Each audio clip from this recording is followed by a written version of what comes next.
Hello, and welcome to the first edition of Kevin's Novel Ideas. I'm trying something new, and thanks for going on this journey along with me. I'm going to work it out as I go along, so any patience that you have would be appreciated.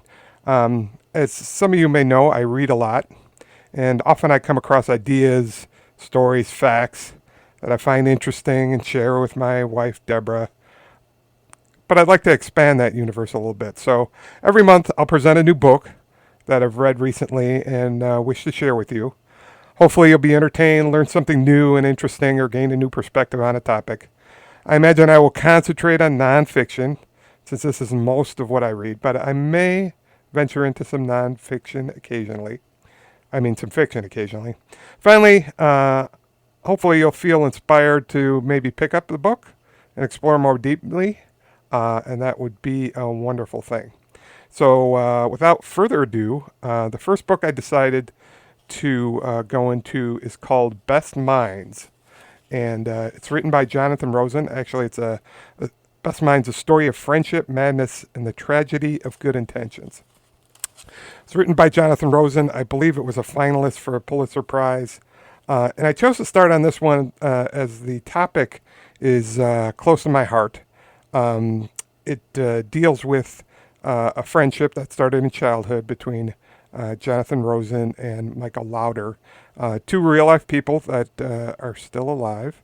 Um, and Michael suffered from schizophrenia mostly here. Some of you may know my dad suffered mental illness. He was a schizophrenic, bipolar, manic depressive, and his life was shortened due to his disease. He led a difficult life. But I struggle with this because, similar to Jonathan in this book, it's really hard to understand mental illness, and especially I was young, and I felt like I really never understood what my dad was going through, and I feel like I should have done more. And looking back on it in my adulthood, I'm sort of frustrated by that, and a lot of that comes through in this book with Jonathan, and especially the frustrations dealing with mental illness, particularly, and the unique challenges that provide. So I don't know if I could have done anything or what would have happened differently, but I think a lot of people in this position have similar thoughts and feelings, and I sort of took comfort in that in this book. So as I mentioned, in this book, it's a tale of two friends. They met in childhood, uh, Jonathan and Michael. Um, they sort of went their separate ways after high school. They both ended up going to Yale. One pursued a career in writing, which became Jonathan, and both probably are considered geniuses. Um, Michael actually went on and graduated not only with a bachelor's degree from Yale, but also went on to get a law degree with honors. And Michael is the one who suffers from schizophrenia. So Michael was profiled in an article in the New York Times in 1995, and even ended up selling his life rights to a story uh, with Ron Howard for $1.5 million and got a $600,000 advance on a book on his life story. The New York Times article uh, appeared in, I believe, 1995, shortly after Michael graduated with his Yale law degree.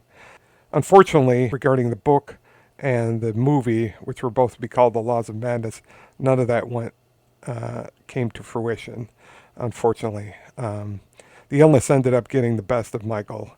He couldn't manage to complete the book, and it all sort of fell apart when he stabbed his pregnant fiancee to death in 1998.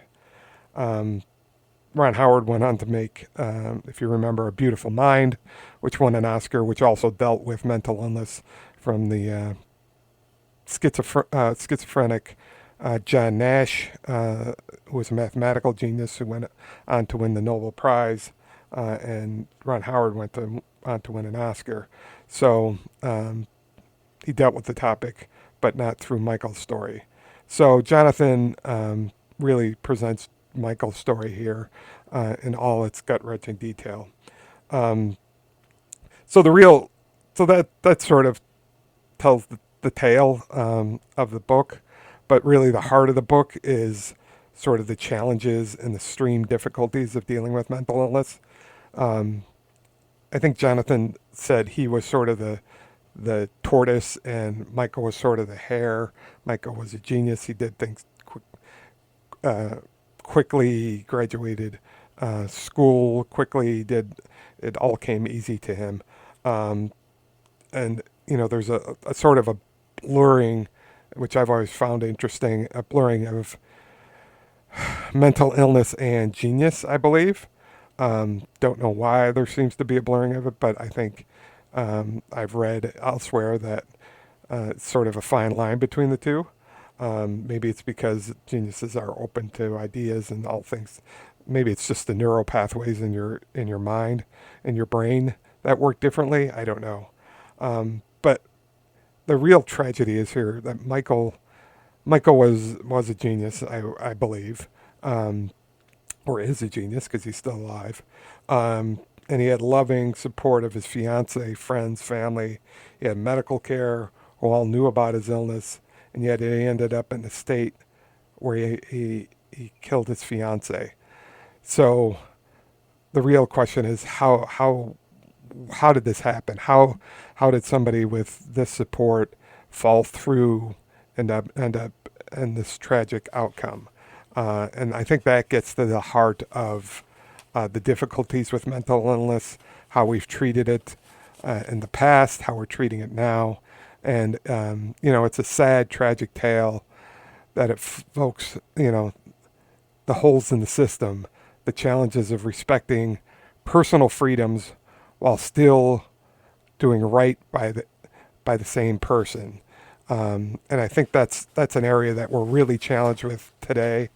You could see it in the challenges in the homeless population, that we want to give people their personal freedom. And homeless, I believe there's a large majority of people who are homeless are mentally ill also, and they also end up in prisons.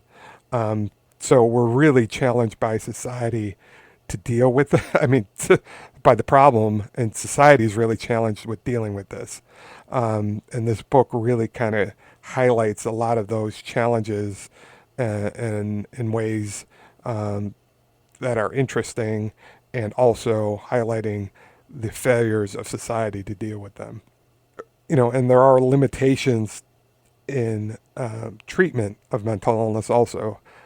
Great advancements have been made in the drugs used. I remember, my father taking medication, and often the medication was so strong. And I still think this is somewhat the case, but it, would make him, as he would say, dopey, which means that it sort of numbs you, especially with the bipolar and schizophrenic. It kind of puts you in a sort of a trance-like state. And that was one of the reasons why I didn't like taking it. And I think that's still sort of a challenge with people. So let's dig into some of these topics that I've just mentioned in regards to some of the challenges. So let's talk a little bit about schizophrenia first. I'd like to talk about schizophrenia first. When I was growing up, I sensed my mom was worried about, us, the children, developing a mental illness. And I think she wanted to protect us, not from my dad, but who she truly loved, but at some point felt she couldn't live with for her and for us. But she loved them all her life, and he was always part of our lives.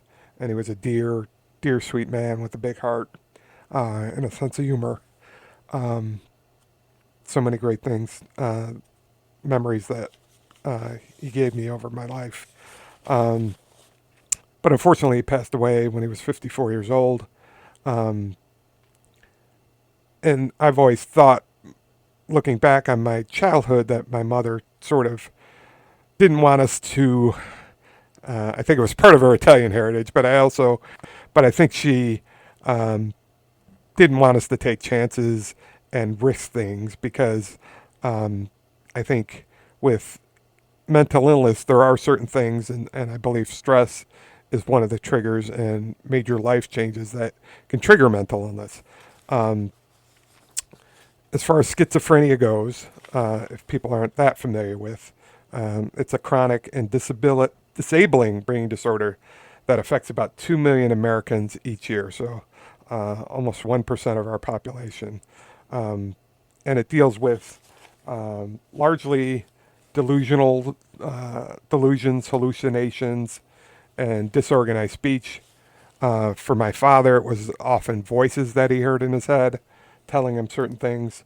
And in this story, Michael, and an interesting thing about schizophrenia is it actually develops mostly between adolescence and the time you're 30. So interestingly enough, a lot of that time frame, and I think it has to do with when the brain fully develops, but also during that time frame, we go through some pretty major life changes, either by moving out of your home and away from your family, by going to college, setting out on your adulthood, finding a job, finding a partner, and I think a lot of that, and this is just probably my feeling a little bit, but based upon the reading I've done on mental illness, I do believe that there are environmental triggers to mental illness, similar to addiction and things like that, where people have a predisposition towards certain things, but environmental changes can lead to a trigger.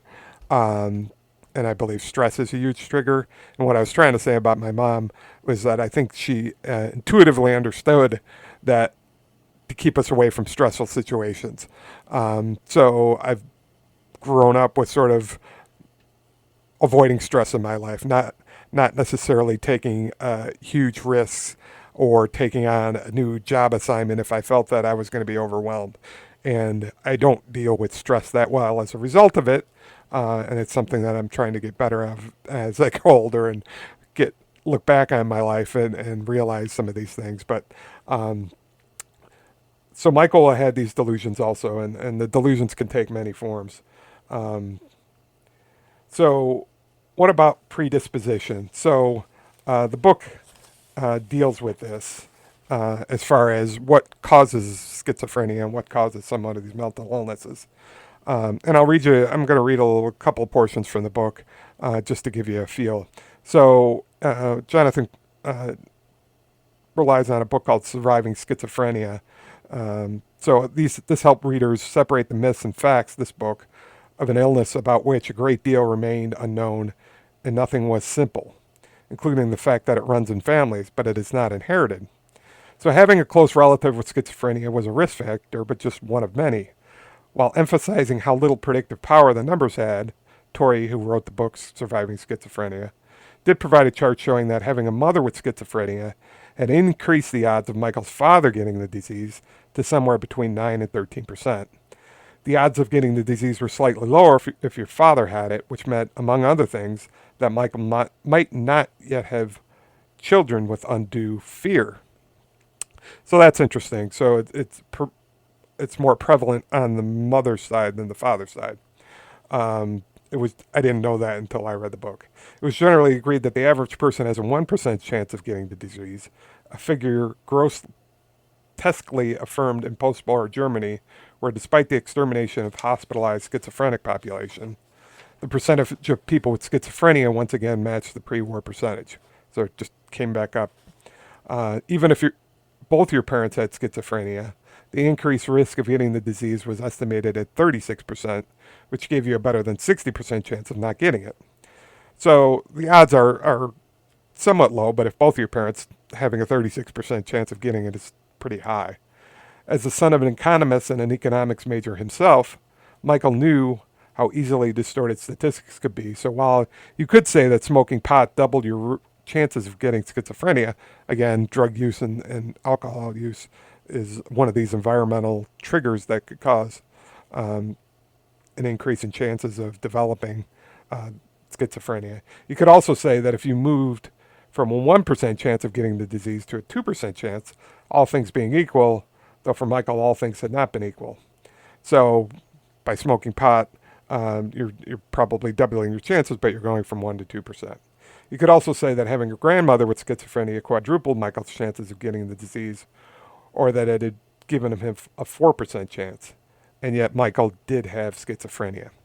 So while the overall odds are small, certain factors, especially having it in your family, increases the odds. So looking back on my family and occasion, I don't know how far back it goes in my family, but my dad certainly had it, which then would have increased the chances of me getting it. So it's best to avoid additional risk factors that would increase your chances of getting it. So as most in life, nothing is guaranteed, but I think my mom was heading down the right direction in protecting us. As far as people in Michael's life, as detailed in the book, his parents, especially his father, was most active in his life. His father was an economics university professor. Michael was a gifted child, went to Yale undergrad, as I mentioned, graduated a year early with 2 majors and went honors. Actually, Michael started showing symptoms after he graduated college the first time with an undergrad. He went into management consulting firm, the New York Times article profile. The name of the New York Times article, if you want to go look it up, was called "A Voyage into Bedlam and Partway Back." Yale law graduate, a schizophrenic, is encumbered by an invisible wheelchair. Sort of interesting that they use the term bedlam and invisible wheelchair in the title of that article. I don't necessarily think those terms would be politically correct nowadays. But anyways, as the New York Times article points out, it was after college, while working for a management consulting firm, that Michael first experienced his brush with illness. He complained that the phones were being tapped. He began to hear bells in the night and to imagine his room was in flames. Again, delusional behavior. This is after he gets out of college that it really started to present itself in his new job. And as I mentioned, this kind of goes along with the traditional development time frame. To be honest with you, and to let you know a little bit about my life, when I went for my MBA and graduated, I was looking to change jobs, and I was looking into a career in management consulting. And I did have in the back of my mind then that, it's a highly intense job, probably 80-hour weeks, lots of travel. It's just the way management consulting is. And I thought, wow, that's going to be a lot of additional stress. I was newly married, and so I didn't end up taking those jobs. I sort of stayed in the same career path that I was in. So kind of interesting, divergent paths. Actually, when Michael was first hospitalized, they were going to actually, after this job, they were going to, his care team suggested that he just go back and get sort of a stable job at Macy's, sort of a clerk at Macy's. And actually his father sort of said, he saw all the potential in Michael and sort of encouraged him to go to Yale Law. So after his stint in the management consulting firm, Michael actually made his way back into school and went to Yale Law. And then, after getting out of Yale Law, his father died. And as I said, there's sort of triggers along the way here. And Michael had support. He had medical care. His parents were involved in his life. He had friends who were involved in his life. But sort of what led the path to the sort of the tragic result, you could kind of look back and there were a couple things. His father died in 1995. I think the tragedy of the murdering of his fiancee occurred in 1998. Michael was having issues with his meds. That's typical. As I said, I remember my dad going on and off his meds, and it's a particular challenge with mental illness. If you have cancer, your brain's not going to tell you necessarily to go off of chemotherapy or whatever cancer drugs that you're taking. But with mental illness, it's your brain that's telling you you're fine. So often when taking this medication, my father would feel better, right? And he'd say, "Oh, I'm feeling better," and these medications have side effects. So you get tired of the side effects, and you're saying, I'm doing better. My life is in better shape. I'm going to go off the medication." Um, and of course, that is the tragedy in it. And also, I think the brain sometimes adjusts, and like much medication, you get used to certain levels, and so you have to be re-leveled. And a lot of my father, what I remember is him going in and out of institution hospitals to get his medication recalibrated, and I think that's a typical cycle here. So a lot of ups and downs, a lot of struggle to deal with this. I'm hoping that it's much better now. My understanding is the medications are better and some of the treatment protocols are better. But we'll get into some of the issues and some of the suggestions in a little bit in regards to how we could deal with this better as a society. So Michael May had a perfect storm around him with some of these things. Also, he was trying to write this book. Like I said, after the New York Times article came out in 1995, there became a lot of more interest in his life. He got this movie deal, he got a book deal. So he was trying to write this book. Again, a stressful situation. He was struggling getting the book done. There was pressure from Hollywood because they needed the book to write, to be out there to go forward, sort of go forward with the movie and the script. So there was these stresses, and obviously he had a fiance, and also the pregnancy of his fiance also, which can be viewed as good things, but they can also be stressful.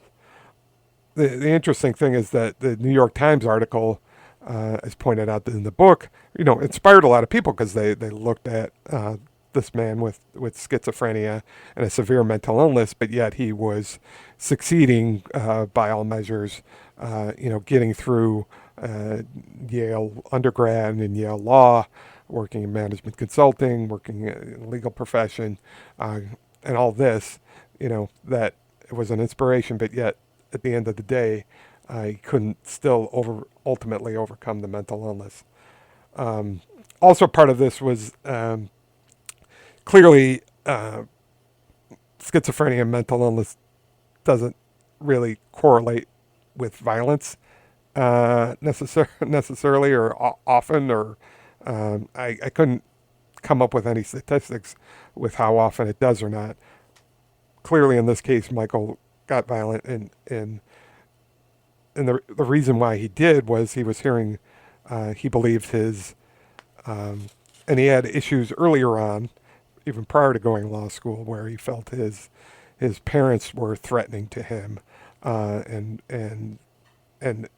ultimately he felt his fiance was a robot, or a sort of a doll that was ultimately going to kill him. So these delusions that he had sort of led to the violent behavior, but you could have delusions that clearly don't do that. But when you believe in your mind that you're being threatened or by physical harm by others, or you have this paranoia in regards to either the phones being monitored or things like that, it could result in behavior like that, unfortunately.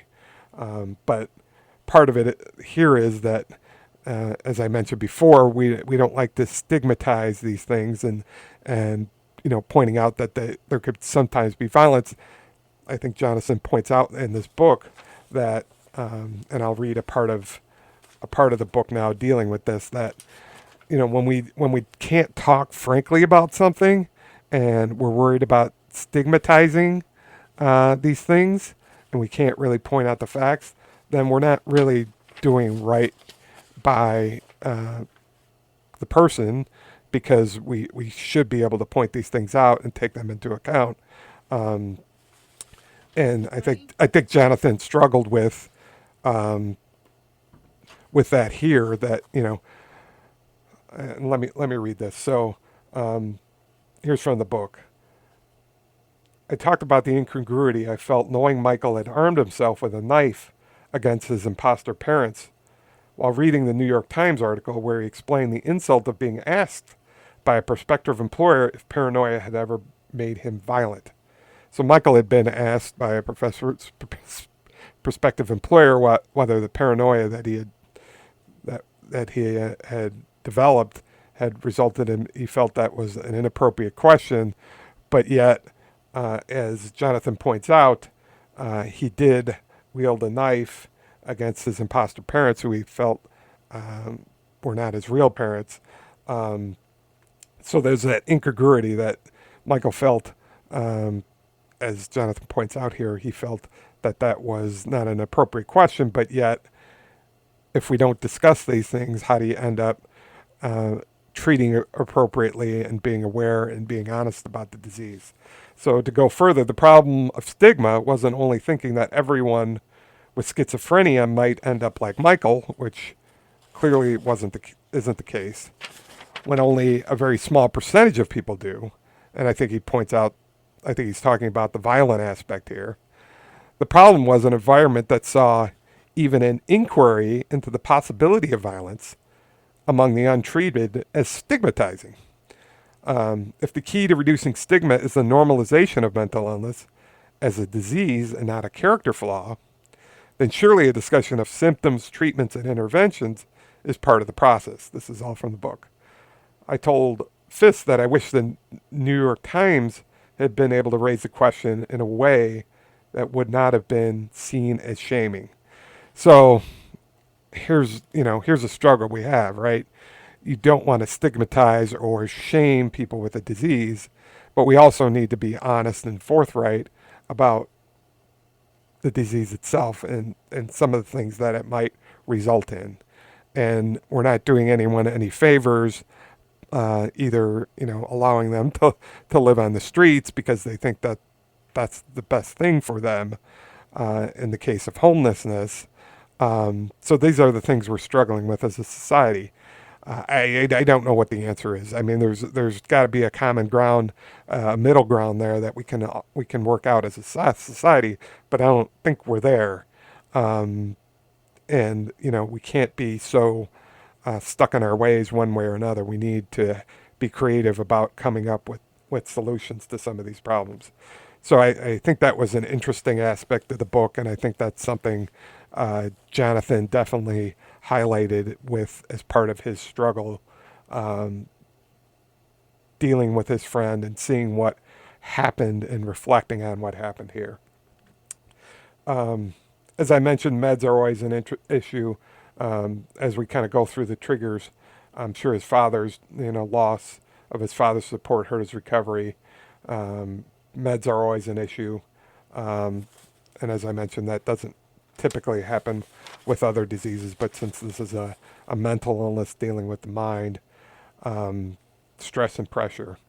The book also traces the history of dealing with mental illness, which I found fascinating and something from the days of locking, people up in the basement to the asylums of the mid 18th, 19th, mid 18th and 19th centuries, to the hospitals for the mentally ill. I believe the author really wrestles with how this all could have happened to his childhood friend. He had touch points with Michael occasionally over the years, but I'd like to kind of read another portion of the book here that sort of deals with the history of this. Here. This is in the book. I know there is no going back to the time before Michael killed Carrie being the fiance, any more than it is possible to go back to the vast hospitals that ceased to be worthy of the concept of asylum that created them in the first place. Just as there is no going back to the utopian visions of the people who destroyed them, whose faith in their own expertise and dream of community care without a practical plan for long-term hospital beds for those who need them, or follow-up care for people whose rejection of their illness is one of its symptoms, failed to fulfill their promises to the people whose desperate need had justified the demolition. I also know that there can be no going forward without a reckoning, however partial and imperfect, so that the reckoning will also no doubt require a reckoning of its own. So here, and this goes back through the history of how we've treated mental illness. It goes back, to the asylums, to the deinstitutionalization, mostly under Ronald Reagan during the 80s, and the hope of this community care, which was the idea that, instead of putting people in institutions for long term, sort of locking them up and treating them in an asylum, that we would have localized community care who could keep an eye on people, sort of maybe on an outpatient basis, where they would come in, get care, somebody would monitor them, and they'd be able to live a life, sort of a life outside of the asylums, because that's always part of the issue here. Can people with severe mental illness live on their own? And I honestly think they can if the support is there. And here's the tragedy of it. Michael had some of this support too. I mean, he had his family. He was in various care environments throughout the years. He was being seen by a care team. And yet this still happened. So it's not going to be perfect. It's as Jonathan points out, but there needs to be sort of a reckoning on. We've went from this deinstitutionalization, and yet we haven't really gone to the community care. And I'll read in a little bit what the National Alliance for the Mentally Ill has to say about this. But I think we, as a society and also as a government, we dropped the ball on when we went from deinstitutionalization to what we believe to be a community care model. And it just never really came together, which is what Jonathan points out here. Getting back to the story of this friendship, Jonathan had various touch points with Michael over the years. He stayed informed through family and friends. They did grow apart, but Michael, they would be in touch over time. I don't think he ever imagined that this end would occur, and he really struggled with what could have been done. And to kind of circle back around, that's sort of, it really hit home with me, in what I saw with my father. And this was, he went a lot of his struggles were in the 70s and 80s, little bit earlier than when Michael went through it. So I think he probably had, better medication and things like that. But it really hit home to me, and that's kind of why I wanted to bring this book up for my first talk.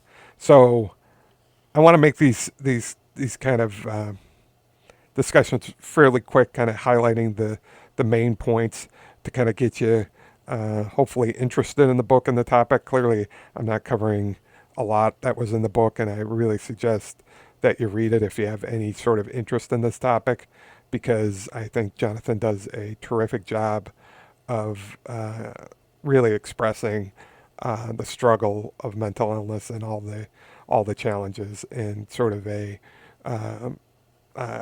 an easily readable way, and something that really is sort of a page turner, because I didn't know about the story prior to reading it, and to see it unfold the way that Jonathan presented it is a great bit of writing. So I highly encourage you. But sort of to conclude on the book portion, I'd like to read you one more portion from the book. And here Jonathan speaks about Dr. Madeline Bernowski, who's a Yale forensic psychologist. So Bernowski spoke. So this is from the book. Bernowski spoke about the human mind's unique ability to imagine something that did not exist as a necessary tool for both the artist and the scientist. It was one of those singular traits that made us human and gave us a past and a future. That was one of the reasons why it was so hard to come up with medications for schizophrenia, a researcher once told me. There was no true animal models for the disease. You can give a rat cancer, but you can't give a rat a thought disorder. Instead of a hope for solitary gene causing schizophrenia, hundreds of predisposing genes have been identified, interacting in complex and yet unknown ways with environmental factors. The brain has billions of interconnected neurons. Schizophrenia doesn't attack a single region, but affects networks connecting multiple parts of the brain, including those involved with our ability to imagine things that don't yet exist, along with our ability to believe in what we imagine. In that regard, it is the most human of disorders, a reminder of how remarkable our minds are. It's like the Tin Man realizing he has a heart because it's breaking. I think that is the best passage out of the book, to be honest with you. And my take on that passage is what makes us human, largely human, is our mind's capability. And in particular, our mind's capability to imagine the future and to imagine things that don't exist. And that's given us a creative force, right? I mean, that's the genius. Like I said, there's this blurring between genius and disease. And in Michael's mind, which I believe is a genius mind, he also imagined things that did not exist. And that's the disease. And so it really incorporates the challenge of dealing with mental illness. And it's easy to give talking points and call people monsters or sick. Even people who are serial killers, I believe, are mentally ill at the core and been triggered by abuse and other things in their lives for the most part. So it really hurts me when they're called monsters because we know so little about our brains. We know more than we ever have, but there's so much more to learn. And this sort of encapsulation and conclusion point really hits the home and the challenge there. So that's the last piece of the book I'd like to talk about. But as I was doing research for my little discussion here, I've supported the National Alliance on Mental Illness for many years. I think it's the best organization. My aunt used to serve on a local board for this, and it's something I want to become more involved in my life as a dedication to my father. But they actually, so I went to their website and searched under the Michael Lauder story, and actually they did a long posting, back in 1998 when this tragedy occurred, because they realized it's a horrific story, right? You read the newspaper and this guy murdered his pregnant fiance, who he loved dearly. They weren't having issues. She knew he had a mental illness. So just a real tragedy. And yet you can imagine somebody reading it in the paper and saying, oh, how horrific, what a monster this man is. And, so I think NAMI appropriately took measures and wanted to discuss the situation. And so, you can look it up on their website. Lauder is spelled Laudor, which is Michael's last name. But I think they did a good job. And, in their analysis, in their professional analysis, having, been an activist for appropriate treatment of mental illness for a long time, from their posting, it says, what does this tragedy teach us? And they say several things. Number one, we need to press for more research into the causes and treatments of this costly and often too deadly disease. Number two, we need to ensure that the men and women struggling with schizophrenia are able to get the medications and community supports that can make such a life-saving difference to one's recovery. Number three, we need to make sure when individuals become symptomatic They are provided immediate intervention in a network of care. We also need to remove legal barriers which prevent access to immediate treatment when people need it. This is part of the thing that you can't really, it's very difficult to, uh, lost the word here, to put somebody else into a mental institution, to require them to get treatment. Um, the person has to sort of be willing to do that. Under most cases, the legal hurdles are difficult. So we need to rethink as a society the legal hurdles of doing that. I know it's a fine line. We don't want this to be abused, but my gut feeling is that we've gone the other way too much, and we're not doing a service to the people who are ill. Um, and as horrific, and finally, as horrific as the situation is, we must realize that people with schizophrenia are people first. They have hopes and dreams. They have families who, like so many in the NAMI families, want only the best for their loved ones. And they are, like Michael Lauder, capable of such promise. I think that's a great way um, to kind of sum it up. Really indicate some of the ways that we can look for the paths ahead. I think we've made progress as a society, but we've got such a long way to go. And it's been in the papers more through sort of serial murders recently in regards to the discussion of gun control and mental illness. And I believe both are needed. I don't think it's an either or equation. Um, but we need to navigate these things as a society, and we need to be able to have discussions and not get into political corners or speak, through an echo chamber and take sides, because we're not doing a service to anyone by doing that. And, in a little way, that's similar to what we discussed in the Sensible Center podcast, which I hope you've been listening to, because I'm just kind of dropping this in to that feed.